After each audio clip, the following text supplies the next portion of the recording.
नमस्कार दोस्तों, स्वागत है आप सभी का एक बार फिर से।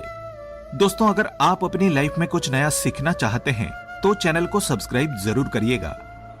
धनतेरस पर ऐसी चीजों की खरीदारी करने से बचें, नहीं तो घर की बरकत रुक जाएगी, माँ लक्ष्मी रुष्ट हो जाएगी। आने वाले पूरे साल आपको इसके अशुभ परिणाम भुगतने पड़ सकते हैं। आप सभी को दीपावली की बहुत बहुत शुभकामनाएं। भारत में और विदेशों में भी दीपावली का पर्व बड़ी धूमधाम से मनाया जाता है। इसे दीपोत्सव भी कहा जाता है। दीपावली पर मुख्यतः गणेश जी और माँ लक्ष्मी के साथ साथ माँ काली, कुबेर और धन्वंतरी भगवान का भी पूजन किया जाता है। दीपावली का त्योहार कार्तिक मास की अमावस्या तिथि को मनाया जाता है। दीपावली का त्योहार 4 नवंबर दिन गुरुवार को मनाया जाएगा।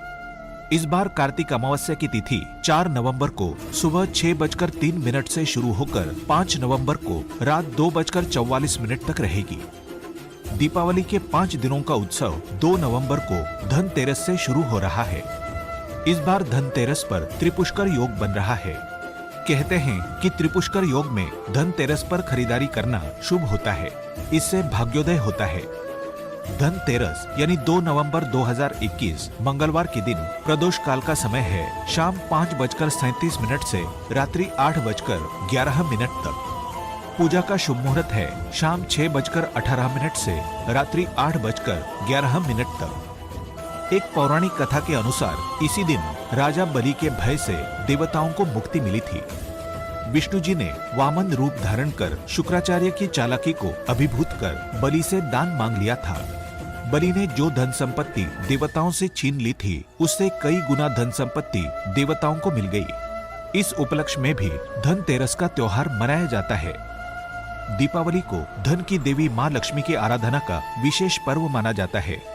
जिस प्रकार देवी माँ लक्ष्मी की उत्पत्ति सागर मंथन से हुई थी, उसी प्रकार भगवान धन्वंतरी भी अमृत कलश के साथ सागर मंथन से उत्पन्न हुए हैं। कार्तिक कृष्ण पक्ष की त्रयोदशी तिथि के दिन ही धन्वंतरी का जन्म हुआ था, इसीलिए इस दिन को धनतेरस के नाम से जाना जाता है। भगवान धन्वंतरी कलश लेकर प्रकट हुए थे, इसलिए इस अवसर पर बर्तन खरीदने की परंपरा है। माना जाता है कि धनतेरस के दिन सोने, चांदी, तांबा, वाहन आदि वस्तुएं खरीदने पर धन्वंतरी देवता 13 गुना वृद्धि का आशीर्वाद देते हैं।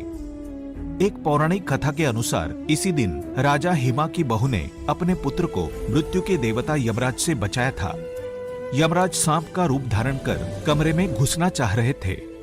राजा हिमा की बहू ने सांप को बाहर ही रोकने के लिए दरवाजे पर कई सोने के आभूषण, चांदी के सिक्के और दीपक रख दिए।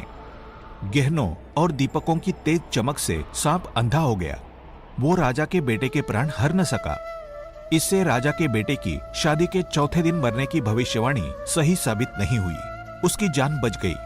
इसलिए धनतेरस पर आभूषण खरीदना शुभ माना जाने लगा। ये बुराई को दूर भगाने और सुरक्षा प्रदान करने का प्रतीक माना जाता है।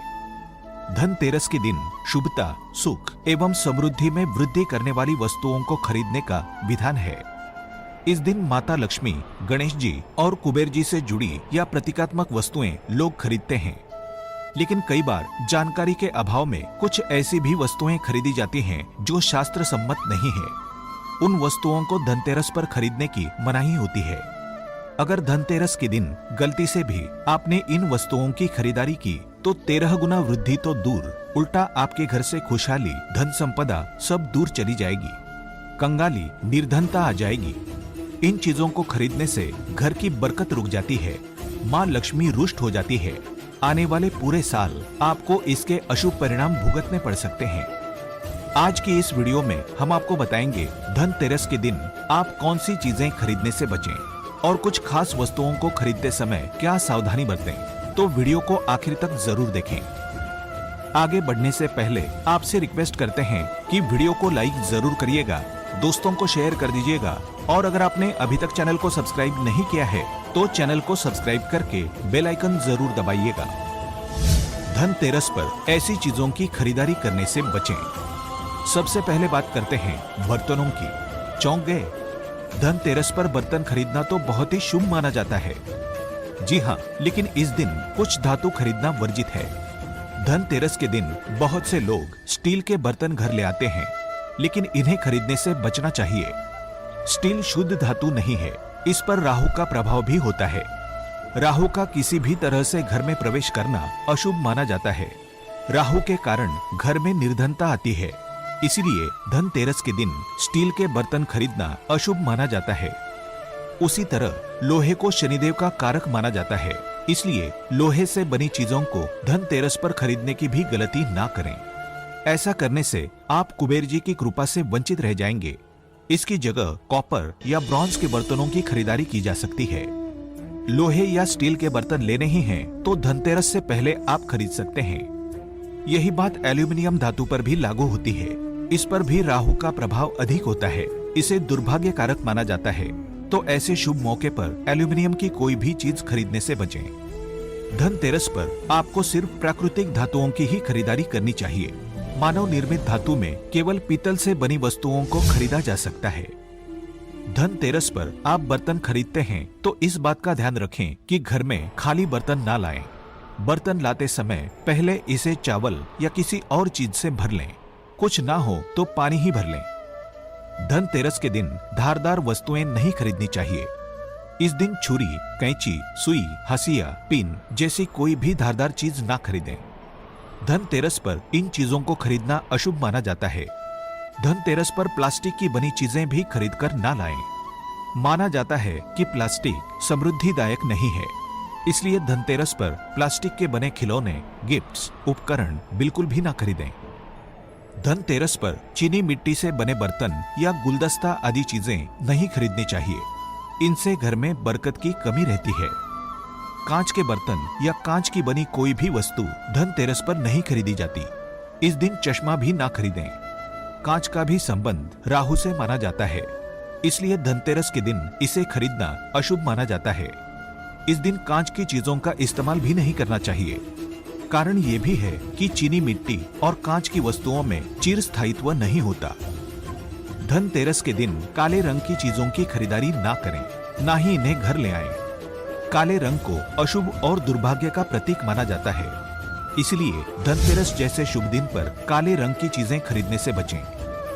धनतेरस के दिन मिलावट की या अशुद्ध चीजें ना खरीदें। इसमें कई चीजें हो सकती है, जैसे घी, बटर बाजार में नकली भी बिकता है, तो तेल, घी ऐसी चीजें खरीदते समय सतर्क रहें। धनतेरस पर अशुद्ध तेल या घी के दीपक ना जलाएं। वैसे ही आर्टिफिशियल ज्वेलरी, नकली या मिलावट वाले धातु के बने सिक्के, इन सब चीजों को ना खरीदें। नकली गहने धनतेरस पर खरीदने पर अशुभता आती है, इससे दुर्भाग्य का सामना करना पड़ता है। धनतेरस के दिन झाड़ू, धनिया, दीपक, पद चिन्ह, कुमकुम आदि चीजों के साथ ही बताशा खरीदना भी आवश्यक होता है। ये माता लक्ष्मी का प्रिय भोग है। बताशा खरीदते समय ध्यान रखें, रंगीन बताशा ना खरीदें। सफेद बताशा ही खरीदना चाहिए। सफेद बताशा ही माता लक्ष्मी को अर्पित करें। झाड़ू को माता लक्ष्मी का प्रतीक माना जाता है।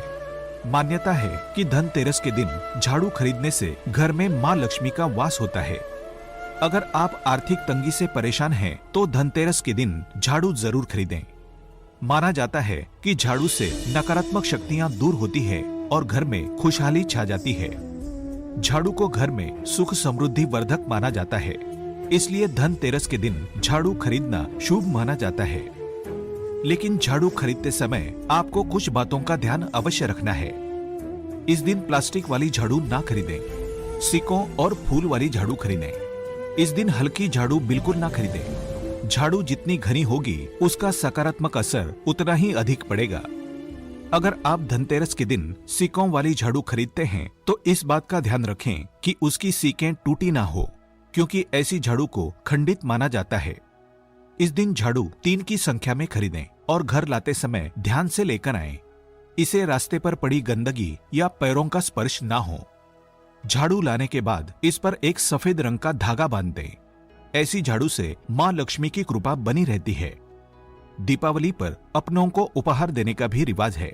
लोग धनतेरस के दिन खरीदारी करनी है ये सोच के उसी के साथ उपहार भी खरीदते हैं, लेकिन ये गलत है। आप दूसरों को चीजें दे रहे हैं जिसका भुगतान आप कर रहे हैं। आप लक्ष्मी दे रहे हैं, तो धनतेरस के दिन ऐसा ना करें। उपहारों की खरीदारी धनतेरस के पहले ही करके रखें। इसी तरह की सावधानी वाहन या घर की बड़ी चीजों की खरीदारी में बरतें। धनतेरस के दिन नया वाहन घर में लाना शुभ माना जाता है, लेकिन पैसों का भुगतान इस दिन नहीं करना है। वैसे भी वाहन का आरक्षण और पैसों का भुगतान पहले ही किया जाता है, फिर कुछ समय बाद ही इसका वितरण होता है।